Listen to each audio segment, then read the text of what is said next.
laawol kisal ko laawol peewal e ɓantal. alhamdulillahi alladi ja'ala shahru ramadana afdala suhur واختصه من بين الشهور بفريدة الصيام وجعل صيامه أحد أركان الإسلام وندب إلى قيامه وبصر من صامه بغفران الذنوب أحمده حمد الشاكرين الذاكرين وأستغفره استغفار المذنبين المقصرين وأشهد أن لا إله إلا الله وحده لا شريك له الملك العلام الباقي على الدوام وأشهد أن حبيبنا ونبينا وصفينا وقرة أعيننا هو أفضل من صام وقام واتقى عبده ورسوله وصلى الله تعالى عليه وعلى آله وعلى صحابته الكرام وبعد السلام عليكم ورحمة الله وبركاته ريباو يتugol men Allah subhanahu wa ta'ala o tedduɗo mawɗo seniɗo haanaɗo yettede waɗuɗo lewru suumaye ko ho lebbi heddiɗi ɗin fof o waɗi lewru suumaye ndun gootal e tugali l'islam o weltini kala dariɗo naafi jemma hoori ñalorma sabu yaafede junubaji iɗen seedito reweteɗo o ala e hoore goonga nafa rewɗo on lorra mo rewaali on si wona Allah subhanahu wa ta'ala iɗen seedito nelaɗo makko o giɗo makko o yiɗaɗo makko o jiyaɗo makko o ko jiyaɗo makko ko nelaɗo makko iɗen juula e ɓeygure maɓɓe e sahabaɓe maɓɓe e kala jokkuɓe ko ɓe jokkuno kon ha fewdo ka fewdiɗen ɗo yo Allah wattude en e maɓɓe aray inchallahu yewtere duwande yewtede nden hande ko yiɗede horugol balɗe 6 si suumaye maayi ko ɗum woni e balɗe 6 mina shawwal e nder juldandu aray noon yewtere nden nde ala e juutude sabu yewtere nden fof ko hadis goto windi ɗo fi makko kono haray ɓaawo amir on no ɗo oustage jagite en e makko baaɓe heddiɓɓen aray mi mimminanay en tun mi watta e sooke maɓɓe ɓe yewtana en haa leere on yona inchallah aray hiɗon andi suumaye ko moƴƴere molanade Allah subhanahu wa ta'ala waɗi si o addani en lewru suumaye aray si o addi kadi ko ɓatti suumaye kadi ko ɗum woni ɗen balɗe 6 ɗon haray fahin ko yiɗugol en fi hebbinangol en hitande nden fof aray an abi ayyuba fillama e abi ayyuba o radiyallahu anhu yarluye Allah o woni e makko kanko abu ayyuba anna rasulallahi sallallahu alayhi wa sallam wonde manelaɗo Allah on o maaki man sama ramadana kala horuɗo lewru suumaye thumma taba'ahu hooti o jokkintini suumaye on 6 mina sawwal immorde e lewru juldandu ndun kana ka siyami dohar haray o foti e horuɗo hitande nden fof o rawahu muslim ko muslim woni ko filli o yewtere ɗo ko ɗum woni haray yewtere men nden fof koko yowiti e o hadis ɗoɗe aray eɗen andi Allah subhanahu wa ta'ala yewtike en kala waɗuɗo moƴƴere wotere o sowante laabi 10 joni noon e nder hitande nden ko balɗe 350 ka calendrier l'islam on wana noon ka calendrier portoɓɓen haray hino wona 365 jours aray ko ɗum waɗi balɗe luutodirɗe ɗen aray ɗen ɗon kadi Allah no janti fi majje ka Qur'an kono haray o hadis ɗo o ƴetti ka balɗe fi ka l'islam aray si woni on tigi hoori ñallal gootal o sowante ɗum laabi 10 man jaa bil hasana falahu bi asri amsaliha kala adduɗo moƴƴere hun gotum o sowante kunɗon laabi 10 si woni on tigi hoori ñallal o sowanama laabi 10 o hoori 30 o sowanama ɗum laabi 10 haray hawray 300 joni ko ɗum woni si a hoori lewru suumaye handu timmi haray foti sa hoori balɗe 300 joni noon ɓay haray 60 no heddi ko ɗum ɗon haray nelaɗo maki sallallahu alaihi wasallam si on tigi hoori balɗe 6 e nder juldandu ñallal kada sowama laabi 10 ɗen balɗe 6 haray woni 60 ɗen balɗe 60 ɗon tawti balɗe ɗen 300 ka suumaye haray o hoori 360 ka baraji haray bien sûr o hoorali ɗum ɗon fof kono haray baraji ɗin fotiwa hooruɗo ɗum ɗo fop ko ɗum waɗi sa hoori suumaye maayi a watti balɗe 6 haray a foti e hooruɗo hitande nden fop aray ko nelaɗo sallallahu alaihi wasallam woni ko filli hadis on aray ko abi ayyuba woni ko yaltinimo ko muslim woni ko fillimo aray noon ko hadis kadi selluɗo iɗen andi bukhari e muslim si ɓe fillike yewtere haray nde wona fillite na sikkitetende aray si feƴƴi qur'anil karim on ko bukhari on hikkotoɗon hooti sahihul muslim aray ko muslim woni ko filli yewtere nde joni noon haray neɗɗo o ko yo wakkilota ho suumaye on o hoora fii yo o heɓu hooruɗo hitande nden fo sabu si mankirimo ka suumaye aray 6 ɗen ala ka tokkito aray ko ɗum woni si on tigi ñawlinoke e nder suumaye aray hino ɓurimo moƴƴande taw o yoɓa ɗum ɗon o gela ɗum ɗo régila si wawa régilade e nder juldandu on si wawata le régilade haray yo eto ɗe toɗɗa ɗe nder juldandu ɗo o hoora ɗe ɗo ɗen ɓaw haray suumaye on himo mari tan yoɓitugol ɗum ha ñande 30 sabbordu suumaye aray o gera o yoɓita ɗum ɗon e nder hitande nden si tawi o ñawlinoke sabu nawnare ma sabu voyage ugol ma suga impiiji ɗon ɗen aray on tigi no wawi o yoɓu ko adi o hoorude 6 ɗen si o wawa yo o hooru 6 ɗen ɓayɗen ɗon si juldandu lanni haray fi majje lanni on tuma o yoɓitoya noon ko heddi kon aray noon woɓɓe kadi no wi'a suumaye on hiɗa wawi yoɓitirde wondude e ɗe ñalaɗe ɗo ɗen jogindira hoora ñallal gotal anniyoɗa yoɓi suumaye a hoorori 6 juldandu kono haray ɗon wawata sellidude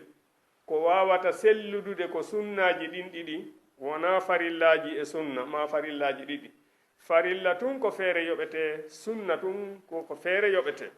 si tawi a ñawlike suumaye a wawata takkindirde ɗum e ñallal goo wiya mi hoori suumaye mi wattori hunde kaari aray ko suumaye tun anniyotoɗa a yoɓi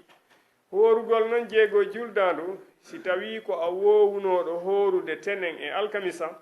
aray hiɗa wawi anniyade miɗo hoorude alkamisa komi wowi hoorude kon miɗo hoororde ɗon 6 juldandu aray sunnaji ɗin ɗin noon hino marsida sabu e misal joni si a naati ka juulirde ɗo hiɗa duwano wadde tahiyatul masjidi a waɗali ɗum ɗon a immike a salligoyike ɓay hari a salligaki a arti hiɗa duwano naafude ɗiɗi ɓaawo salligi on a ari kadi tun noddinama ɓaawo noddinaɗi ɗiɗi fof kadi no yiɗaka on tigi naafa ɗon kadi ɓe noddini joni wonanima 3 ɗi duwaɗa naafude tahiyatul masjidi on batte salligi on e batte noddinan ɗum aray annuyema goto on darɗe ɗiɗi fotante sa yoɓi darɗe 6 anniyoɗa miɗo naafude ɗe darɗe ɗo ɗen fi tahiyatul masjidi on fi batte salligi on e fi batte noddinan ɗum aray fof muɗum darɗe ɗiɗi fof natori nder ton a heeɓi baraji muɗum ɗi timmi kadi aray allah subhanahu wa taala ko o bagortoɗo jama on moƴƴereji aray wota mo wo weddito sabu noon haray nelaɗo sallallahu alayhi wa sallam ñande goo hiɓe wadde hutuba ka gangunal ɓe maaki amin e escalier goo ɓe maaki amin escalier ɗiɗaɓo on ɓe maaki amin escalier tataɓo on ɓaawo woni ɓe gayni hutubude sahabaɓe landiɓe hari nelaɗo sallallahu alayhi wa sallam on wowa makude amin hande on maaki amin ko honɗum woni ɗum ɓe maaki ko jibril woni ko ari ɓe jibril hollitiɓe haray yimɓe tato huɗama kanko jibril wi amin, nelaɗo sallallah alih w sallam kadi yamirama makugol amin, ɓe maki amin. ɓe maki ɓe yimɓe tato ɗon. haray arano on ko kala nanuɗo inde muhammadu o ronki wiide sallllahu alayhi wa sallam, sabu haray ko konngol raɓɓiɗugol wallaygol ɗon tigi o heɓa baraji dolle dolle. haray si tawi a juuli e nelaɗo nde wotere sallllahu alayhi wa sallam, allah juulay e ma laabi sappo. haray noon ko allah juulata e neɗɗo kon ko wi'ugol mi yiɗi kaarijo, mi yarlike kaarijo, mi yaafike kaarijo. si allah noon kanko walaysa bi zallami lil abid, o toñata jiyaɓe ɓen, o wowlata kadi o firta. ko allah daali o haray ko noon wonirta. joni noon si allah juuli e ma laabi sappo sabu an a wowli konngol gotol, si a añani ɗum hoorema haray on tigi o huɗama. oti kadi nelaɗo sallallah alih wa sallam maaki, haysi o mapaki wiwgol ko ma déplace oɗon ka muntun aron ka gaɓuru an ɗo fi juura gollam. haray juure e an wowle indi an nokku fof ka wonu ɗon, tentini wano alkamisaje ɗen no wetude jumaje ɗen. haray si on wowli inde nelaɗo sallallah alih wa sallam, allah ruttay ruhu maɓɓe on, kamɓe kadi ɓe jaabito on tigi. wasi a hiwrike lam miɗo wuuri ɗa wuuri mi jaabitike makko, wona noon nelaɗo sallallah alih wa sallam jaabitorta on neɗɗo ɗon ɗen. aray ko ɗum woni kala nanuɗo inde nelaɗo sallallahu alayhi wa sallam o ronki wattude ngol konngol ɗon sallallahu alayhi wa sallam. haray sabu heɓugol opportunité ko heɓata moƴƴereji ɗuɗuɗi o salanike hoore makko. haray o huɗama. haray jibril wi amin, ɓe yamiri nelaɗo sallallahu alayhi wa sallam ɓe ma ko amin. haray ɗiɗaɓo on ko kala wuuriduɗo e yumma mum e ben muɗum o ronki waɗande ɓe gollal ko welata ɓen mawɓe ɗon ɗen haa ɓe du'anomo allah yaforamo. sabu ɗum haray o kadi o huɗama. sabanede ma a wi'aka haray ya waɗu fodde gurdanɗan fo, kono wi'a ya waɗu gollal weltinayɓe ngal, donc ɓe du'anoma allah yaforoma sabu ɗum ɗon. haray ɗen andi nokkeeli buyi allah subahanahu wa taala no yewti en fii ɗoftagol mawɓe ɓen, fii teddingol mawɓe ɓen, fii hinaya wiɓe hay ɓawa noon haray yewtere men nden yowitaki e fii nde yewtere ɗon fii teddingol mawɓe. haray ɗon andi on darsu ɗon kadi ko yewtere juutore. haray mi ɓanginanayi en ɗon tun ko raɓɓiɗi kon, wondema haray koye on tigi geru gollana mawɓe mum ɓen ko welata ɓe kon haa ɓe weltorano on tigi e ngal gollal ɗon, allah yaforamo sabu ɗum ɗon. si tawi ko ɓe ɗiɗo noon wuuri o gera ɓe ɗiɗo noon ɓe welto, si tawina ɓe ɗiɗo noon wuuruɗo e maɓɓe o gera haa gooto e maɓɓe welto. si tawi ɓe fof ɓe fatike haray yo andu kanko fanni himo wuuri himo haani yanganade mawɓe makko ɓen. on andi mawɓe ma ɓen ko ya a yanganoɓe fanni kamɓe hiɓe wuuri. si tawi ɓe fatike yanganoɗa ɓe fanni an kadi hiɗa wuuri. haray fanni an on hiɗa mari hakkil. haray ko ya yangano mawɓe ma ɓen. haray noon fewdo kaɓe wuuri ɗon ko ya waɗanɓe ko ɓe faala kon, ko ya waɗanɓe ko tawata ɓe faama e diina faaminaɓe. kala ko yowiti gurdan ɗan e lahara on ko annduɗa nafay hollitaɓe ɗum ɗon teddinaɓe e okkoraɓe koɓe nafo e koɓe ɓorno e kala piiji besoin ji maɓɓe ɗin, waɗanaɓe ɗum ɗon beru ko marɗa feere mum kon, teddinaɓe hara a wonali ƴagguɗo e hoore maɓɓe. si tawi noon iwi e maɓɓe ɓe fatike haray ko ya jokku noon kadi du'anoɗaɓe. haray hino sartina fi yo du'a jaabo ko ma juula ene laaɗo sallallahu alaihi wasallam hooti kadi du'anoɗa mawɓe maɓen fi on du'a ɗon jaabo ko ɗum woni du'anoɗa mawɓe maɓen. hara yejjitali ko ɓuuri siɗa faala waɗa du'aji juutuɗi, kono ko ɓuuri raɓɓiɗude kon rabbirhamhuma kama rabbayani sahira. hara kun ɗon ko ɓuuri ko raɓɓiɗude won kon kadi ko alqur'ana. hara yejjitali du'anagol ɓe rabbirhamhuma kama rabbayani sahira. allah yaafo mawɓe am ɓen no kamɓe kadi ɓe yurmiranolan fewno komi wonno fanɗu kon. awa du'anoɗa mawɓen, okkora kadi ɓe weldunoɓen, okkoraɓe ɓe okkoraynoɓen, jokkoɗa leñol ko ɓe accirma kon ko ɗum woni leñol siɓɓe maɗa ɓen hara wonali taƴuɗo enɗam. aɗa woni no ibnu umar ñande goo fotti e sahabajo tun o ɓorti o jonni on ɓe yawi ko honɗum waɗanɗa ɗum o hari o hino yiɗuno baba an saydna umar. aray ɗum holli si tawi mawɓe maɓe no welduno e woɓɓe an kadi ko ya jokku ɗum. aray tataɓo huɗaɓe ɓen ko kala mo suumaye dari tawi himo wuuri faman shahida minkum shahara falyasum. kala si suumaye ari tawi on tigi no wuuri o ronki wadde gollal ngal gollal ko o yaafore haray on ɗon kadi o huɗama haray ko ɗum waɗi haray nelaɗo maki sallallahu alaihi wa sallam man sama ramadana imanan wahtisaba gufira lahu ma taqaddama min zambi e hadisi go man qama ramadana imanan wahtisaban gufira lahu ma taqaddama min zambi kala horuɗo suumaye wondude e gomɗinal hara mo gomɗini welde man ko jokki konko e hoore soɓe mo habbiti ɗi baraji ɗo kadi ko Allah subhanahu wa ta'ala yoɓatamo Allah yafotomo kala junubaji makko ɗi o ardinno ɗi ko wana noon kadi mo dari ke naafi Allah yafortamo junubaji makko hara sarti on kadi wona ɓaawo yimɓe ɓen no arde naafa on tigi ariɗi wona fiyo nane kadi kaari lutti ka suudu fof no arde ka juulirde ko yo ar hara ko mo ari kon ko gomɗingol Allah subhanahu wa ta'ala fellita ndi joddi ɗo ko Allah yoɓatamo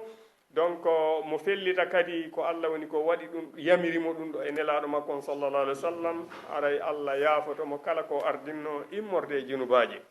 aray ɗen andi no woodi hadis ka nelaɗo maki sallallahu alaihi wa sallam jemma ramadana kala Allah yaafoto guluji yimɓe ɗum ko ittande maggo o on ha hewta ñande ramadana lannata ñande ndu lannata nden Allah sowindiray kala ko o yaafino kon fof o sowindira beru ɗum kadi o yaafo dernier ramadana on dernier jemma ramadana on ɓeɗo fof hara ko fokkitunoɓe ka yiite Allah yiira ɓe artira ka aljanna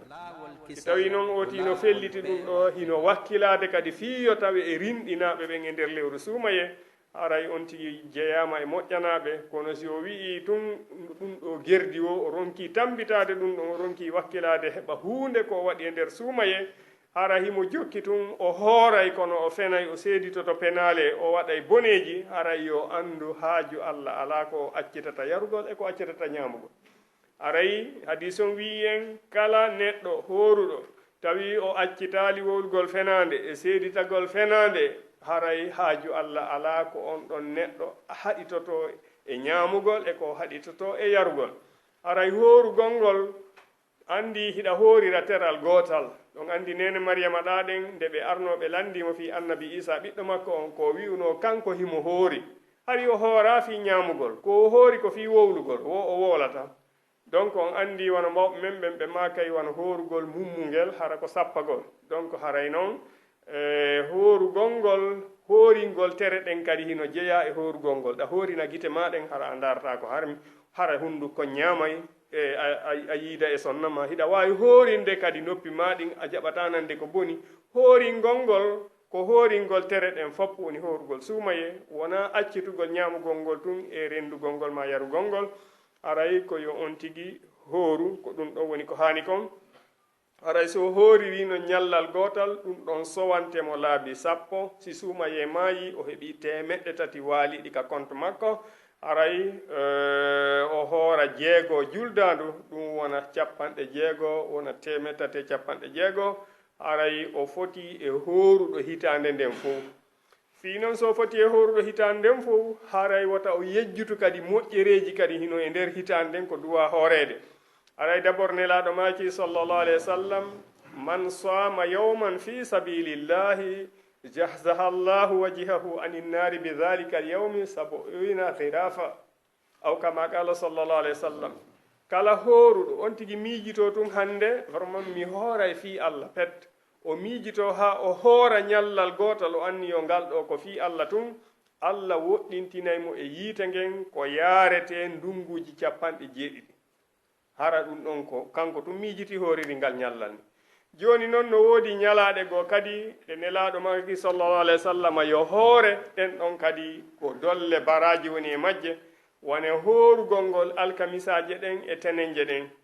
aray ɓe landanoma fi alkamisaje ɗen ko honɗum ɓe woni e hoorande ɓe maaki haray golle jama on golle bani adama fof ƴeeŋay ka Allah subhanahu wa taala malaika ɓen ko ɗum yahay waɗugol contrandi hiɓe yiɗi noon ndey golle maɓɓe ɗen no yaha o yo taw hara premiére page on ko yo wiye on tigi no hoori sabu Allah subhanahu wa taala dewe ɗen fof ko ɗum ɗon o ɓuri yiɗude aray ɓe landa ko ɓe hoorirta e tenen ɓe maaki koye tenen ɓe jibina koye tenen ɓe nela Allah waɗi kadi ɓe faati e tenen haray hoorugol tenen on e alkamisa on ko sunna nelaɗo sallallahu alayhi wa sallam hiɓe hoorayno joni noon haray wa in si tawi on laatike hiɗo yiɗi Allah subhanahu wa taala hiɗo yiɗi nelaɗo sallallahu alaihi wa sallam haray ko yo jokku nelaɗo sallallahu alaihi wa sallam in kuntum tuhibbuna allaha fattabi'uni yuhibbukum llah wa yaghfir lakum dhunubakum wa in tuti'uhu tahtadu si on ɗoftike nelaɗo tun haray on feewi inna lakum fi rasulillahi uswatun hasanatun liman kana yarju llaha wal yawmil akhir ino wodani on e ɗoftagol nelaɗo e jokkugol nelaɗo moƴƴere molanade e natal aljanna haray ko ɗum waɗi ko nelaɗo sallallahu alaihi wa sallam waɗayno kon koye en eto waɗen ɗum ɗon no ɓe naforayno naforen noon no ɓe horirayno horiren noon no ɓe juulirayno juuliren noon haray ko yen eto golle meɗen ɗen wa'awano nelaɗo sallallahu alaihi wa sallam waɗirayno noon ko yen eto enen kadi tren meɗen on o rewa e hoore rayiwal ka nelaɗo sallallahu alaihi wa sallam rewnuno teren muɗum on ɗon fiyo Allah subhanahu wa taala jaɓan en golleji men ɗin sabu ɗen andi fiyo gollal bani adama jaɓe ko ma hara sartiji ɗiɗi no ton ɗen sarti arano on ko yo taw gollal ngal ko ngal Allah subhanahu wa taala yamiri hara wona goto yamiri ngal si wona Allah kala waɗuɗo gollal tawi hara wona Allah yamiri ngal gollal hara o mara joddi magga donc yo andu ko shar'ina ɗum ko Allah woni ko yamiri sabu no haray nelaɗo sallama kala ko ɓe maaki ko immorde yamirore Allah wala yantiqu anil hawa nelaɗo makata to waɗe hunde kaari hara wona Allah yamiri ɓe ko ɗum waɗi kala ko nelaɗo maaki hara ko immorde Allah ko ɗum waɗi gollal kala gollal ngal neɗɗo waɗata ko yo waɗu hara ko immorde ko Allah subhanahu wa taala yamirimo ay lahdari yu deftere nde ɓurete yawade ɓurde fanɗude tawale nden ko nden développa e defte heddi ɗen ɓe wi en ɗon wala yahillu lahu an yaf'ala fi'lan hatta ya'lama hukmallahi fi wota neɗɗo waɗu gollal wo gollal ha o anda ñawore Allah e fengal gollal ɗon aray wa yas'al al ulama allazi yaqtadi bil muttabina muhammadu sallallahu alaihi wasallam ko yo lando karama ko ɓe hina kadi karama ko fof wi'a ko karama ko ñentimɓe sunna nelaɗo on sallallahu alaihi wasallam aray ko non woniri fiyo gollal ngal jaɓe sarti arano on koye taw Allah yamiri sarti ɗiɗaɓo on koyo taw nelaɗo sallallahu alaihi wasallam no waɗiri noon on tigi jokka waɗira noon gollal ngal no nelaɗo sallallahu sallam feƴƴiniri noon on tigi jokkira noon nelaɗo maaki sallu kama ra'aytumuni usalli juulire no yiruɗon miɗo juulira ɗo ni haray no ɓe horirayno noon kadi ko yen horir noon no ɓe juulirta noon juuliren noon kala dewe ko ɓe waɗayno kon geren ha anden no ɓe waɗiri noon waɗiren noon haray ko ɗum ɗon watta si gollal ngal jaɓi si ɗum ɗo woopi haray gollal ngal jaɓetake haray ko ɗum waɗi on tuma fi yanganagol mawɓe ɓen on tigi kippa yanganoɓe fanni kañum kadi hino wuuri haray si ɗum woopi on tigi jeyama e huɗa ɓen en torki Allah yo waɗu en jeyaɓe e ɓurɓe moƴƴude ɓen hara wona huɗeteɓɓen haray noon Allah subhanahu wa ta'ala o yewtike en fi Ramadan e nokkeli buyka Qur'an tentini aya on ka bakarati o jokkodirɗo ɗon ɗen ittande maka 183 ha ɓawo page on ɗon ɗen ɗum ɗon fof ko fi suma e o yewta fi mum aray nelaɗo kadi maki sallallahu alayhi wa sallam wonde ɗum koye hadisul qudusi ko hadis iwruɗo e Allah subhanahu wa ta'ala hara e konngol ngol ko immorde e nelaɗo kono maana o yewtere nden ko Allah yewti nelaɗo noon yewtini e meɗen donc hara kono nde yewtere ɗon nde alaka Qur'an ko nde wiyete hadisul qudusi nelaɗo makiɗon sallallahu alaihi wa sallam immorde ko Allah holli ɓe wondema haray kullu amal ibni adama lahu illa siyam fa innahu li wa ana ajzi bihi haray kala gollal ngal neɗɗo golli ko neɗɗo on jeeyi iɗen andile en juulay Allah subhanahu wa ta'ala on kanko farle men juulugol nelaɗo kadi maki sallallahu alaihi wasallam awwalu ma yuhasabu bihi al-abdu yawma al-qiyamah as-salah fa in saluhat saluha sa'iru amali wa in fasadat fasada sa'iru amali si tawi woni enen ko miijitagol hakkil men kin ko famayno ɗen ko julde nden ɓuri foppu wonde important parce que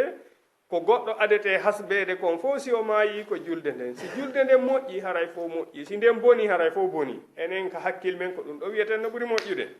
kono haray nelaɗo maki sallallahu alaihi wa sallam wondema Allah subhanahu wa ta'ala hollimo kala ko goɗɗo golli kon fof ko kanko jeyani hoore makko si wona korka kan ko kanko Allah jeeyi ko kanko Allah woni yoɓowo on en andi o jonni valeur molanaɗo wonande korka kan ko tawata ɗeya dewe heɓali ɗum ɗon aray hino fawi en mo kala e meɗen weltanagol Allah d'abord ko tawni en suumaye kon sabu sahaba ɓen kamɓe si suumayeɓe nanino inde mum ɓe torotono Allah e nder lebbi jeego yo Allah tawnuɓe donc si suumaye feƴƴi e nder lebbi jeego ɓe toro yo Allah jaɓanɓe suumaye feƴƴi ɗon wonino e qissa neɗɗo gooto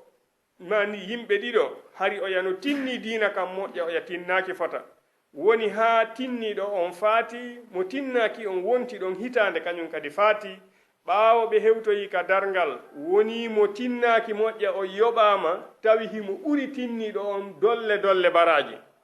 on tuma ɓe landi nelaɗo sallallahu alaihi wa sallam ko honɗum woni ɗum ɗo ɓurɗo tinnade diina on jaasi joddi par rapport e mo tinnanoki fota on ɓe maaki jaaba on fof ko o mo tinnanoki ɗa fota o heɓi suuma yeeru ko tawata o yakan heɓano ɗin baraji ɗon ko ɗum ɗon ɓurtindini moƴƴereji ɗin e fe tinninoɗo moƴƴa on ara en andi fanni on tigi no wuuri fanni suuma yeeno tawde mo yo andu Allah no yiɗi mo himo mari moƴƴereji molanaɗi par ce que ñande tawi o maayi wo hara hande kadi suumaye tawatamo ɗin moƴƴereji ɗon hande lannirimo kanko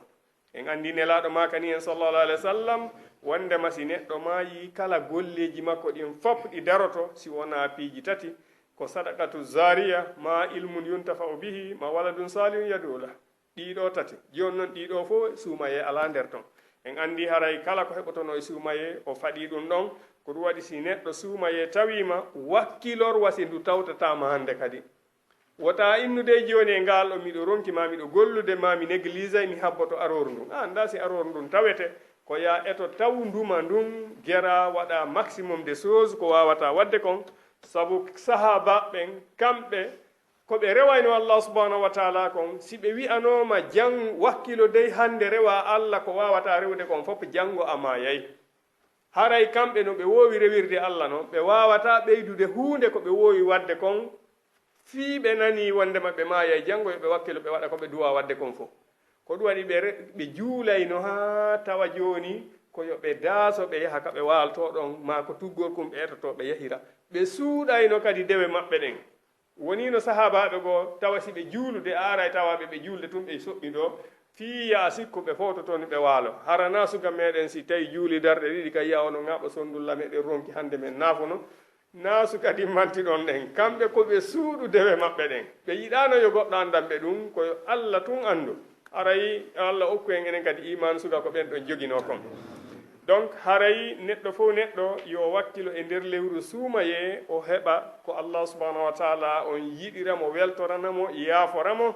aray ko en fof woni ko wasodiri ɗum ɗon on tigi eto maximum de choses no o wawri noon aray fi mi wi'imo kala kadi yo accitu golle mum aray ɗum ɗo ça fait pas dire yo on tigi accutu ka heɓata arsike mum on ɗon kono ko ɓangingol tun yo on tigi do na yo néglige yo waɗu maximum tan hoy koye o wawata profitude koye o waɗa dewal hay simo ka golle o janto inde Allah subhanallah walhamdulillah wa la ilaha illallah wallahu akbar ma o janga suratuji ɗi o hunji ɗin himo gollude patron makko wata wiiɗo o wolata ɗum ɗon himo sowditade ɗum ɗon aray mo heɓude baraji toon mo wadde golle makko ɗen tan humberkum o heeɓi o ƴetta qur'an on kadi o eto o moyen o heɓamo nde wotere e nder lewru ndun saabu ko leetere mo en fof windana ɗen mo kala no duwa jangude humpito toon ko woni e muɗum si woni goɗɗo windanama leetere o jangali ko won toon haray o yawike windanɗo mo joni noon si a jangali kadi a andata ko woni toon sakko wi'a ya andu ko honɗum windanaɗa aray mo kala e men koyo wakkilo moƴƴa moƴƴa janga qur'an on saabu karmo koɓɓe ko wi'ata ndu ko shaharul qur'an wona shaharu ramadan eɗen andi ko shaharu koye nder nduɗo lewru suumay woni ko nder nduɗo qur'an woni ko jippina aray ko unzila fihi l qur'an hudan linnasi wa bayinatin min al huda aray ko e nder nduɗo qur'an woni ko jippina ko wakkilagol kadi janga qur'an on wakkilo horugol ngol inchallahu habbito noon jeego juldandu fellita kadi jeego juldandu etoto ha horaɗe faamen kadi jeego juldandu wona tu yo juule hande wi'a jango mi fuɗɗoto ɗe aray no yiɗana on tigi ka o waɗa welo welo balɗe ɗiɗi balɗe tati o fawto si o fuɗɗito jeego juldandu haray kadi wi'aka jeego juldandu ko ya a jokkidirɗe si a fuɗɗike ko ya konti wuur ha ɗe lanna ko ɓe wi ko jeego e nder juldandu ɗa wowi ɗa faala hooray hannde habboɗa balɗe tati habboɗa balɗe joyi ma jokkidira ɗiɗi fowtoɗa nayi ko ya eto tun e nder juldandu heɓa balɗe 6 hooraɗe haray a tokkidiri e suumaye hara noon a accali ha dernier jour jeɗen 6 wiya ko ɗon hoorata heɓoya ɗon nawnare tawa a wawata horude aray neɗɗo fof yo woni ƴoƴuɗo wota o wonu ko fee diina kan o néglisata ko yo taw ko fee diina kan o hollata ƴoyre o eto no rewira Allah moƴƴa hara ƴoyre makko nden fof ko fiino o mooɓira baraji hara naafi innugol ko néglisay si tawi marsoyi awasi marsali haray ko ɗum Allah muyi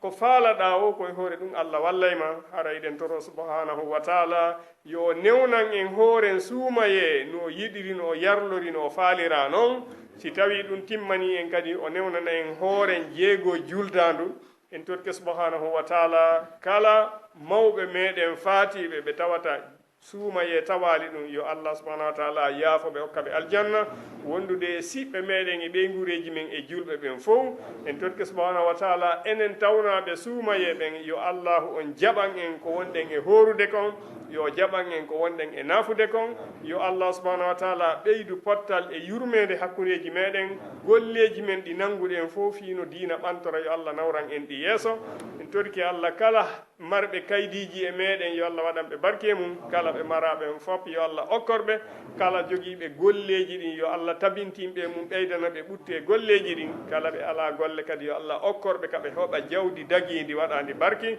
aray miɗo darna ɗo yewtere nden mi watta e sooke amir on ha ustasiɓe hewtiɓe heddiɓe ɓen ɓe waɗana en taaligue e yewtere nden ko ɗum ɓe laɓɓinana en saabu haray hina jogiiɗo gandal woni ko yewti on ko yiɗuɗo tun ko faalaɗo ɓanginalngol on ko tawata o tigui janngari haray miɗo tori on kadi du'a noon tigui wawira janngugol haray subhanaka allahumma wa bihamdika ashhadu an la ilaha illa anta astaghfiruka wa atubu ilayka subhana rabbika rabbil izzati amma yasifuna wa salamun ala al mursalin walhamdulillahi rabbil alamin. Bismillahir rahmanir rahim.